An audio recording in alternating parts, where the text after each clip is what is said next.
మధ్యకు వెళ్ళి వెన్నెల ముగ్గులు వేసిందెవరో, కన్నుల కౌగిట కలలే కూర్చిందెవరో, రంగులు పొదిగిన వాసంతాన్ని రివ్వున రమ్మని పిలిచిందెవరో, గుప్పెడు గుండెకు చప్పుడు నేర్పిందెవరో, అచ్చ తెలుగు అక్షరాల మాలే అంతులేని ఇంత గొప్ప కేళి హోలీ, లక్ష లక్షణాల పాల వెళ్ళి కొలువు చూడ పిలుపు వచ్చేరారే మీరే. నింగికి నేలకు మధ్యన జరిగే వైభోగాన్ని చూతము రండి, సిరితో శ్రీహరి అడుగులు కూడా వేళ. ఈ కళ్యాణపు వైభోగానికి కొత్తగా పేరేం పెడదామండి, ముల్లోకాలకు కబురే పెట్టండర్రా.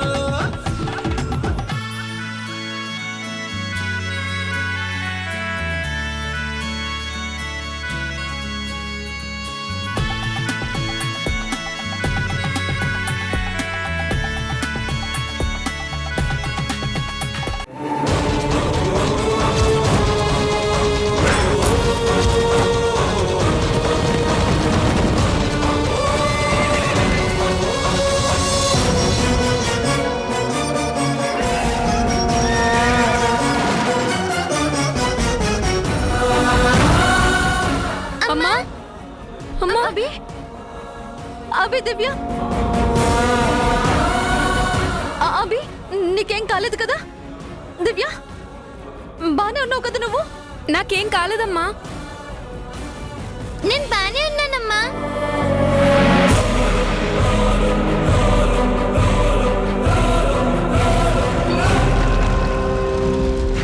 మరి మరి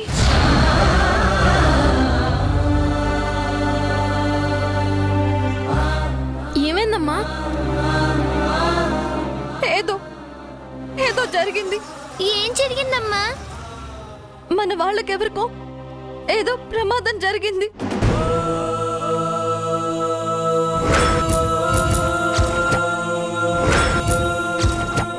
మన వాళ్ళెవరమ్మా? నువ్వు మేము తప్ప మనకెవరున్నారమ్మా? నాకు గుర్తు లేకే కదా. మనకంటూ ఉన్న వాళ్ళెవరో ప్రమాదంలో పడినట్టు అనిపిస్తోంది. వాళ్ళ ప్రాణాలకేదో ముప్పు జరిగినట్టు పేడకాలు వచ్చింది. ఎవరమ్మా వాళ్ళు?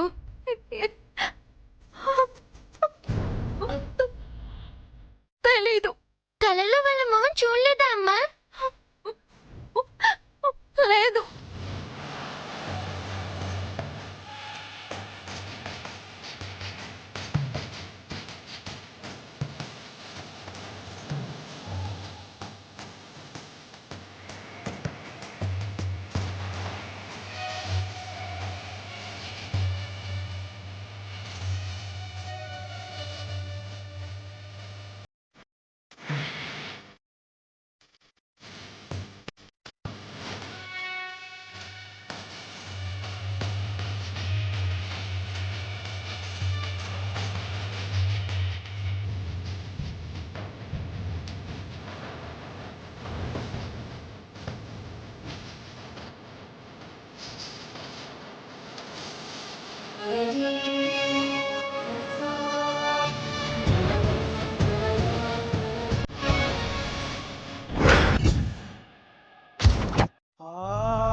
స్వామి, వారెవరో నాకు తెలియదు.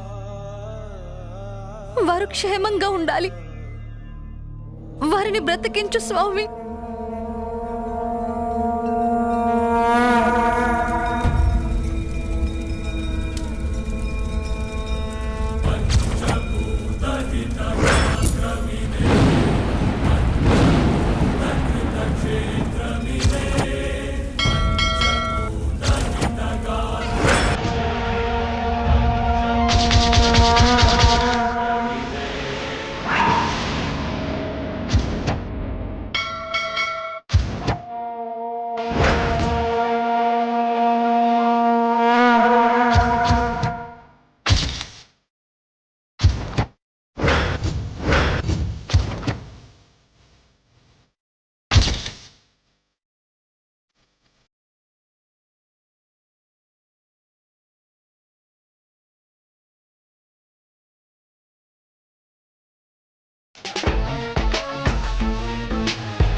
దీపం దీపం మారిపోయిందేంటి?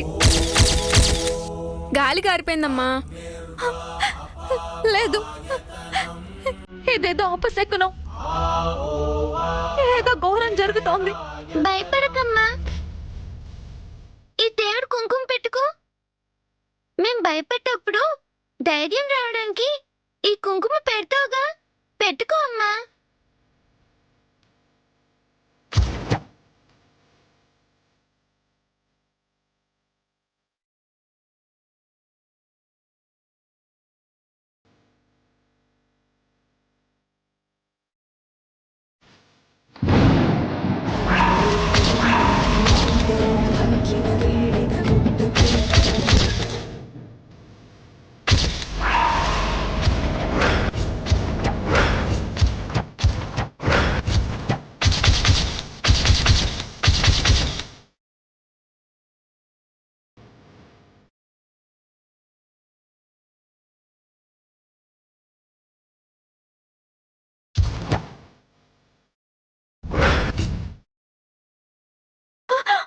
అయ్యో, కుంకుమ నేల పాలైపోయిందేంటి?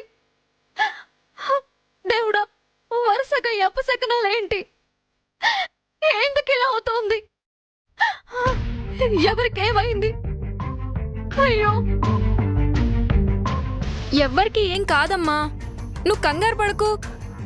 వరుస పెట్టి అపశకునాలన్నీ జరుగుతుంటే కంగారు పడకుండా ఎలా ఉంటానురా? ఎవరి కోసం కంగారు పడాలమ్మా? మనకెవరున్నారని?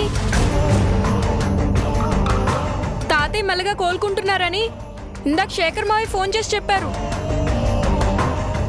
నువ్వు చెల్లి తాతయ్య కాకుండా ఇంక మనకెవరున్నారు? ఎవరి కోసం భయపడుతున్నావు? ఎవరి కోసం భయపడుతున్నావు? నా గతం గురించి భయపడుతున్నాను రా.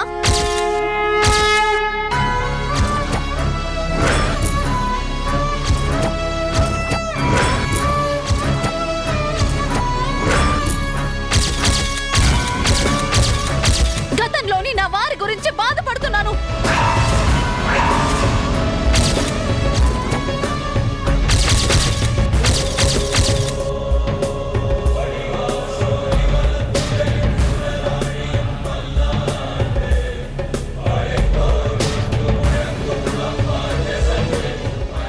సారీ రాబే. సారీ దివ్య. ఏమైందమ్మా నీకు? నేను చూస్తుంటే భయం వేస్తుందమ్మా. నన్ను క్షమించండి. నువ్వు ఎప్పుడు మా పై ఇలా అరవలేదమ్మా. మా పై నీకెందుకంత కోపం వచ్చిందమ్మా?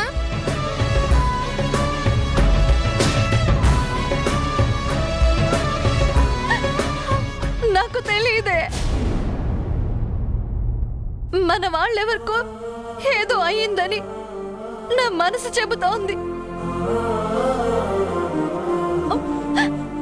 మనం తప్ప మనకెవరూ లేరు. కానీ నేను మర్చిపోయిన గతంలో మన వాళ్ళెవరూ గుర్తు లేదు. ఏం చెయ్యాలో అర్థం కావట్లేదు. ఎవరికి ఏం కాదమ్మా, భయపడకు. అవునమ్మా, నువ్వు రోజు దేవుడికి పూజ చేస్తావు కదా, ఆ దేవుడే వాళ్ళని కాపాడతాడు.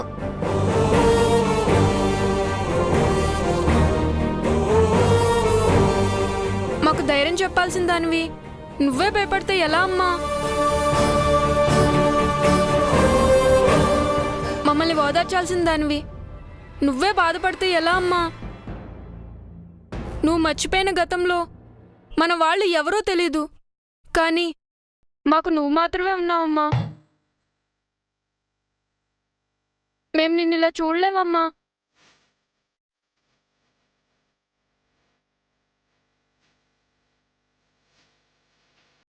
అవునమ్మా, ఎప్పుడు నవ్వుతూ ఉండే నువ్వు ఇలా ఏడుస్తే ఎలాగమ్మా? నువ్వు ఏడిస్తే నాకు ఏడుపు వస్తుందమ్మా. ఏడవనురా, నేను ఏడవను. నాకేం కాలేదు, ఎవ్వరికీ ఏమీ కాలేదు. అంతా మర్చిపోండి, నేను కూడా మర్చిపోతాను, సరేనా? నాకు మీరు, మీకు నేను, అంతే. మనకెవ్వరూ లేరు.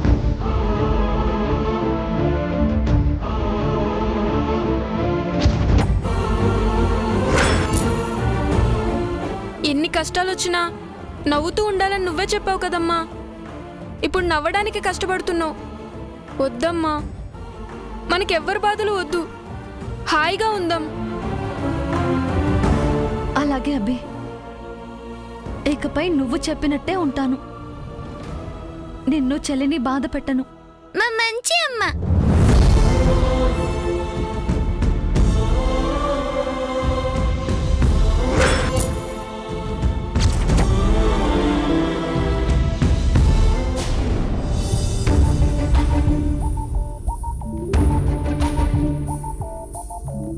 చారి, జై ఇంకా ఇంటికి రాలేదేంటి? ఆ విషయమే నేను ఆలోచిస్తున్నాను బామ్మగారు. సారు వస్తారేమోనని వెయిట్ చేస్తున్నానండి. ఏదో అర్జెంట్ కాల్ వచ్చిందని జై వెళ్ళాడన్నావు. రాత్రి ఇంటికి రాలేదు, ఈ రోజు రాలేదు. ఫోన్ చేస్తుంటే స్విచ్ ఆఫ్ అని వస్తోంది. కంగారుగా ఉంది చారి. కంగారెందుకు మేడం? అర్జెంట్ కాల్ వచ్చిందంటే ఏదో ఇంపార్టెంట్ మీటింగ్ అయి ఉంటుంది. లేట్ అయ్యిందని నైట్ ఇంటికి రాలేదేమో. ఫోన్లో ఛార్జింగ్ అయిపోయి ఉంటుంది. ఇప్పుడో ఈవినింగ్ వచ్చేస్తారండి. అది కాదు చారి, రాముడికి హనుమంతుడిలా నువ్వెప్పుడు జై వెంట ఉండేవాడివి. నువ్వు పక్కనుంటే జైకి ఏవీ కాదని మేము ధైర్యంగా ఉండేవాళ్ళం. ఇప్పుడేమో నువ్విక్కడే ఉన్నావు. జై ఎక్కడున్నాడో తెలీదు. నాకు కూడా భయమేస్తోంది చారి. ఏంటి బామ్మగారు, సారేమన్నా చిన్నపిల్లాడా? ఎందుకు భయపడతారు? ఏదో ముఖ్యమైన పని ఉండి ఆగిపోయి ఉంటారు. సార్ ఫోన్లో ఛార్జింగ్ అయిపోయినా వేరే వాళ్ళు ఫోన్ తీసుకునైనా మనకు కాల్ చేస్తారు. మీరేం కంగారు పడకండి. కంగారు పడకుండా ఎలా ఉంటాం చారి? మంగ మనకు దూరం అయ్యాక జైని బయటికి వెళ్ళనివ్వకుండా ఈ 7 ఏళ్లు కంటికి రెప్పలా కాపాడుకున్నాం. ఇప్పుడిప్పుడే జై బయట తిరుగుతున్నాడు. దివ్య పుణ్యమాని సంతోషంగా ఉన్నాడు. ఆ దివ్య కోసమైనా జై ఇంటికి రాలేదంటే నా మనసు ఎందుకో కీడు శంకిస్తోంది. ఊరుకోండి మేడం. సార్కి ఏదైనా జరుగుతుందన్న ఊహే వద్దు. మీరు అలా ఆలోచించకండి. మంగ బ్రతికుంటే జై పరిస్థితి వేరుగా ఉండేది చారి. ఇప్పుడు మంగ లేదు, జై పక్కన నువ్వు కూడా లేవు. మంగ దూరమైన బాధలో భయపడుతూ బతుకుతున్నాడు. ఇప్పుడు జైకి ఏమైనా అయితే? బామ్మగారు, మీరు కూడా ఏంటండి? ఎంత పెద్దవారు మీరు, ఎంత అనుభవం ఉంది మీకు.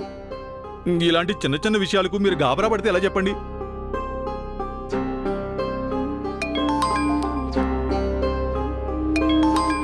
చూసారా, నేను చెప్పానా? కాల్ వచ్చింది. కొత్త నెంబరు. సారే అయి ఉంటారండి. Hello sir. అవునండి, నేను జైసార్ పిఏనే చారీని మాట్లాడుతున్నాను. మీరండి?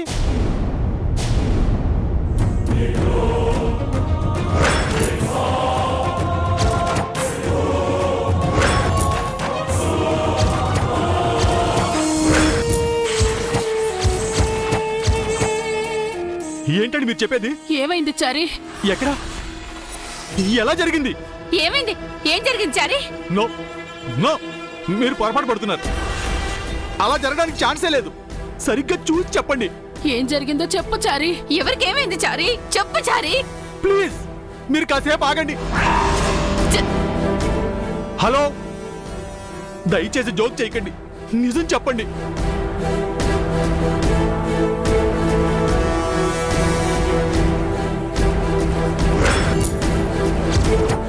చారి ఏమైంది? ఓకే, వెంటనే బయలుదేరుతున్నాం. అయ్యో, ప్రసాద్ గారు, చంద్రిక్ గారు, చంద్రిక్ గారు, ప్రసాద్ గారు, చంద్రిక్ గారు, ప్రసాద్ గారు, ప్రసాద్ గారు. అబ్బా, ఏంటి డోర్ బద్దలు కొడతావా ఏంటి? ప్రసాద్ గారు ఎక్కడండి? ఎందుకు? కారు కావాలి, అర్జెంట్ గా బయటికి వెళ్ళాలి. ఎక్కడికి వెళ్ళాలరా? చెప్తాను, ముందు సార్ని పిలవండి. ఆయన రారు. అయితే మీరు రండి. ఎక్కడికి రా? తర్వాత చెప్తాను, ముందు కార్ కేసు తీసుకురండి. ఏయ్, బామ్మగారు, కల్పన గారు, త్వరగా పదండి. ఏమైంది చారి? చంద్ర గారు, త్వరగా పదండి. రండి మీరు. ఏమైంది చారి? రండి చెప్తాను. పదండి త్వరగా.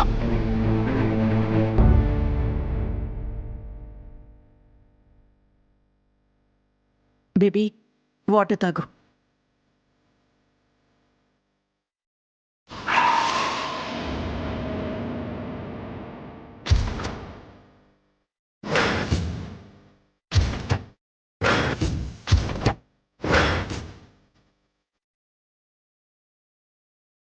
ఆ ఎస్ఐకి ఏమైనా పిచ్చి పట్టిందేమో.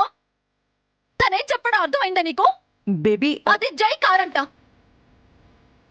కిలోమీటర్ దూరంలో కలవట్ కింద బౌండ్ అయిన బాడీ. అలా చెప్పడానికి ఆ ఎస్ఐకి ఎంత ధైర్యమో. చంపేస్తాను. నా జై గురించి ఇంకొక్క మాట మాట్లాడినా చంపేస్తాను. Control your self baby. వాడు వాడు నా జై మామ్, నా ప్రాణం.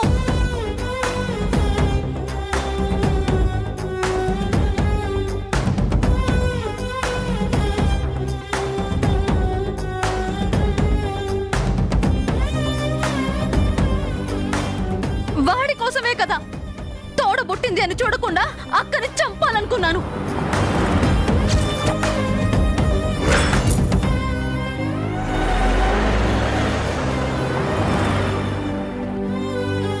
వాడి కోసమే కదా నిన్ను కూడా చంపాలనుకున్నాను.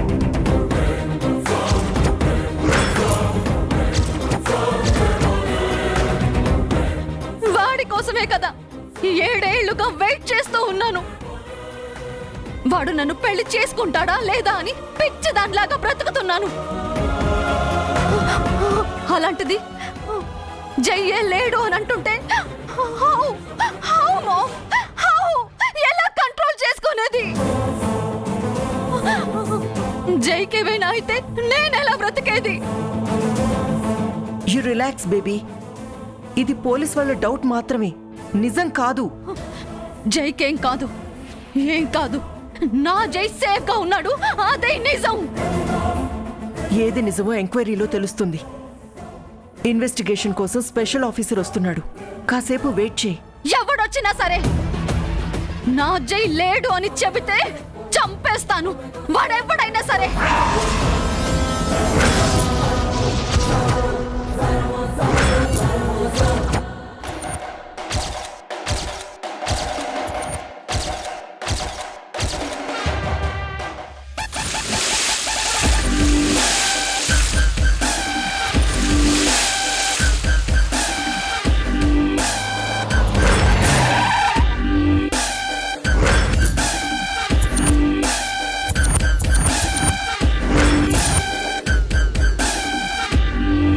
ఆయన వచ్చేసారయ్యా. ఎవరు సార్? మనందరి మొగుడు. తప్పుకోండి. జగదానందకారక జయ జానకి ప్రాణనాయక శుభ స్వాగతం ప్రియ పరిపాలక. జగదానందకారక జయ జానకి ప్రాణనాయక శుభ స్వాగతం ప్రియ పరిపాలక. మంగళకరమౌ నీరాక ధర్మానికి వేదిక అవుగాక మా జీవనమే ఇంక పావనమౌగాక. జగదానందకారక జయ జానకి ప్రాణనాయక శుభ స్వాగతం ప్రియ పరిపాలక. జగదానందకారక జయ జానకి ప్రాణనాయక. వా వా వా what a melody song, what a melody song. Ilaiyaraaja గారు అద్భుతమైన సాంగ్ ఇచ్చారు కదా Prakash? Yes sir. By the way, నా పేరు రాజా, ఇళయరాజా ఏసీపీ. తెలుసు సార్. ఈ కేసు స్పెషల్ ఆఫీసర్గా ఇన్వెస్టిగేట్ చేయడానికి మీరు వస్తున్నట్టు హెడ్ ఆఫీస్ నుంచి కాల్ వచ్చింది సార్. మరి వెల్కమ్ అపీరెన్స్ ఎక్కడ ప్రకాష్? సార్ ఇది క్రైమ్ సీన్లో. It's okay Prakash, it's okay. నాకు కటౌట్లు పెట్టి బొకేలు ఇచ్చి వెల్కమ్ చేసేంత రేంజ్ ఇక్కడ కనపడట్లేదు. It's okay, no problem. Sorry sir. అక్కడేంటి సినిమా షూటింగ్ జరుగుతుందా? అక్కడ జనాలు అంతగా చేరారు? లేదు సార్, న్యూస్ తెలిసి క్రౌడ్ పోగయ్యారు. మన వాళ్ళు కంట్రోల్ చేస్తున్నారు. హే పర్లేదు, థియేటర్స్ మూతపడేసరికి జనాలకి ఎంటర్టైన్మెంట్ లేకుండా క్రైమ్ స్పాట్ ఎక్కడుంటే అక్కడికి చీమలలాగా వచ్చేస్తారు. కాకపోతే టికెట్ పెడితే బాగుండేదయ్యా, స్టేషన్కి కాస్త ఇన్కమ్ వచ్చేది. సారీ సార్, ఇప్పుడే క్లియర్ చేయిస్తాను. ఇంతకీ కేసు డీటెయిల్స్ ఏంటి? సార్, కొంతమంది వర్కర్స్ మార్నింగ్ వర్క్ చేయడానికి క్వారీకి వచ్చి కార్ని చూసి స్టేషన్కి కాల్ చేశారు. ఆహా. ఆ car businessman, industrialist Suryadevara Jayasurya గారు సార్. ఇక్కడ నుంచి 1 కిలోమీటర్ డిస్టెన్స్లో ఒక కల్వర్ట్ కింద పూర్తిగా బర్న్ అయిన ఒక డెడ్ బాడీ కనిపించింది సార్. ఈ కార్కి ఆ బాడీకి ఏదైనా సంబంధం ఉందేమోనని ఎంక్వైరీ చేస్తున్నాం సార్. మరి నేనేం చేయాలి? Sorry sir. It's okay Prakash, joke చేశాను. ఆ బర్న్ అయిన బాడీలో బిగుసిపోయావేంటి ప్రకాష్? పద వెళదాం.